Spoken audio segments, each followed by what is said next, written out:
तो welcome to my channel यूपीएसएस। आज हम लोग जो बात करने जा रहे हैं वह क्लास 10th के एनसीईआरटी के इतिहास की बात करेंगे। ठीक है, तो इतिहास में जो हमारा पहला चैप्टर है वह हमारा यूरोप में राष्ट्रवाद है। ठीक है, यूरोप में राष्ट्रवाद है, इसको समझना है हमें कि राष्ट्रवाद आखिर है क्या। तो ध्यान से समझिए, राष्ट्रवाद देश के लोगों के बीच व्याप्त एक ऐसी भावना होती है जो देश की एकता के लिए जान की बाजी लगाने के लिए तैयार रहते हैं लोग। ठीक है, आप अगर जैसे आपका देश हिंदुस्तान है, हमारा प्यारा देश भारत, अगर हमारे देश के खिलाफ कोई अगर कुछ बोलता है तो उसके लिए मेरे मन में जो गुस्सा पैदा होती है, उसके लिए आपको जो जुनून आता है कि इसको मारे या कुछ कर बैठे, वही तो राष्ट्रवाद है। समझ रहे बात को, ध्यान से समझिए। राष्ट्रवाद एक ऐसी भावना है जो देश के लोगों के बीच व्याप्त होती है। ठीक है, यह देश की एकता के लिए जान की बाजी लगाने के लिए तैयार होती है। इसमें लोग एक दूसरे के मिलकर मदद करते हैं, किसके नाम पर? तो देश के नाम पे। ठीक है, एकता के नाम पर, कि अगर हमारे कंट्री का कोई बुराई कर रहा है तो उसको छोड़ना नहीं है। ठीक है, तो यही राष्ट्रवाद है। राष्ट्रवाद की भावना जो है, इसका बीजारोपण पुनर्जागरण के काल में हुई। तो पुनर्जागरण का काल कब है? तो 15वीं शताब्दी पुनर्जागरण की काल है। ठीक है, याद रखिएगा, 15वीं शताब्दी के बाद पुनर्जागरण का काल शुरू हुआ था।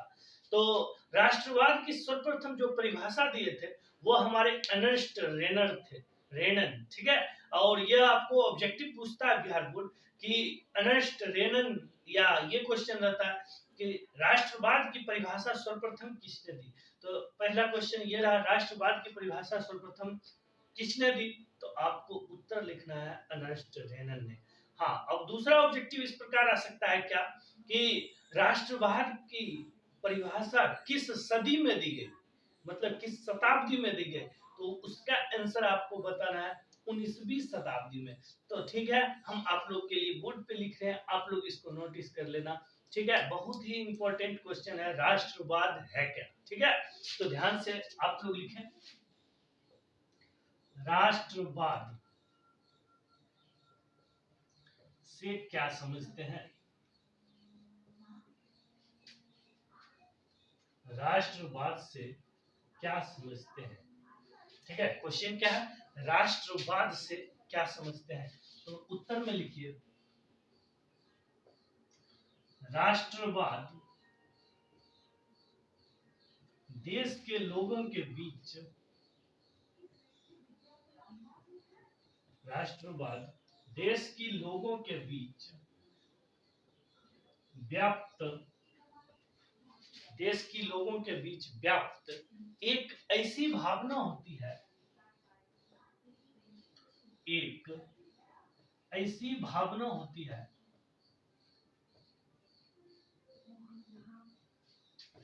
जिसमें लोग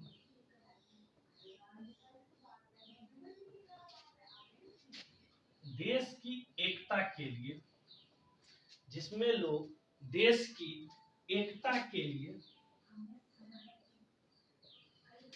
देश एकता के लिए जान की बाजी लगाने को तैयार रहते हैं, लगाने को तैयार रहते हैं। राष्ट्रवाद की परिभाषा, राष्ट्रवाद की परिभाषा सर्वप्रथम अर्नेस्ट रेनन ने दी। ठीक है, याद रखिएगा, अर्नेस्ट रेनन ने दी।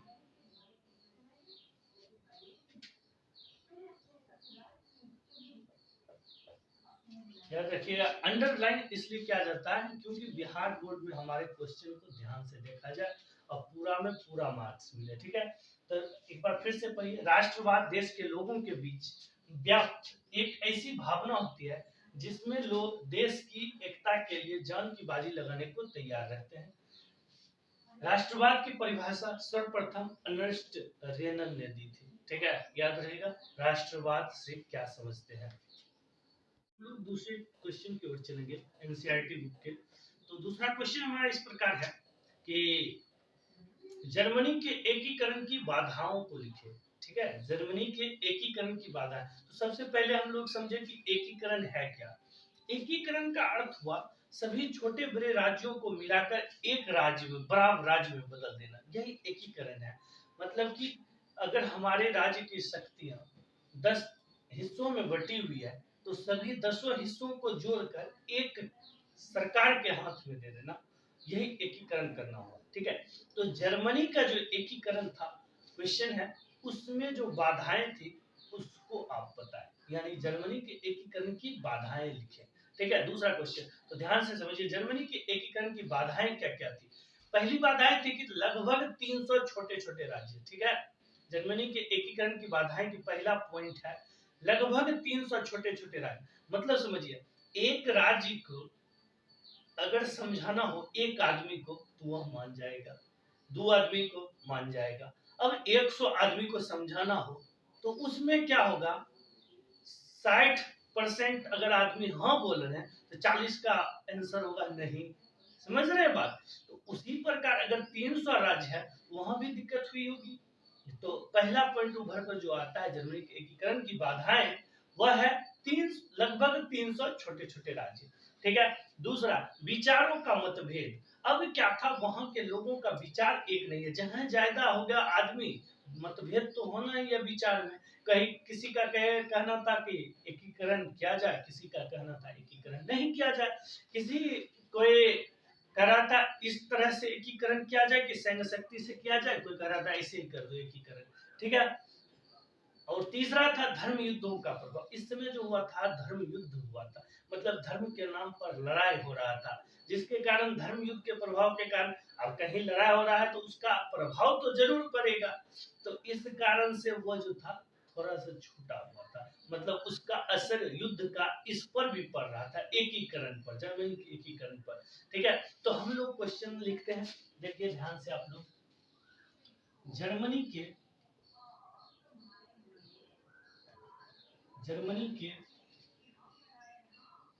एकीकरण की बाधाएं लिखे। जर्मनी के एकीकरण की बाधाएं लिखे। तो हम लोग ध्यान से समझते हैं, उत्तर लिखिए।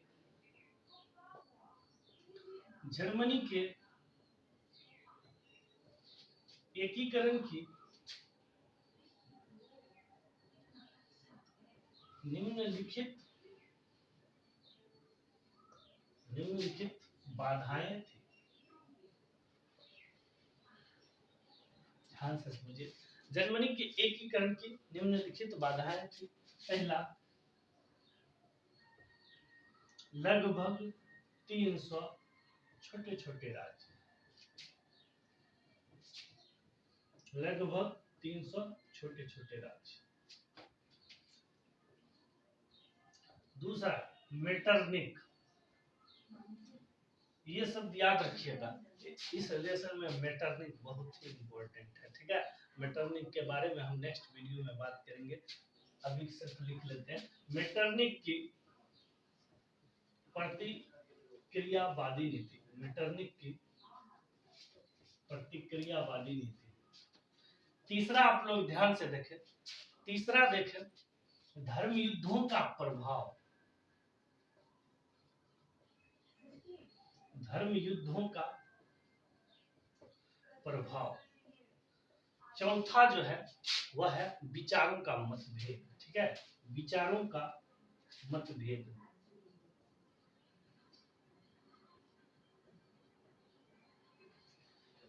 ध्यान से आपने समझ लिया, जर्मनी के एकीकरण की ये सब बाधाएं थी। तो कल हमने टेस्ट लिया था, उस टेस्ट का जो विनर हुआ था वह 35 मार्क्स पे हुआ था, मोहम्मद अशफाक नाम था उसका। ठीक है, 45 बच्चे नहीं ले पाए थे। फर्स्ट टेस्ट था, उन्हें डर भी लग रहा होगा कैसा है पेपर। ठीक है, तो 35 जो था वो टॉपर का था। अगर आपको मेरी वीडियो अच्छी लगती है तो आप लोग मेरे चैनल को सब्सक्राइब करें। ठीक है, मैं ऐसे ही ढेर सारी वीडियो को आपके सामने लाता रहूंगा। तब तक के लिए थैंक यू।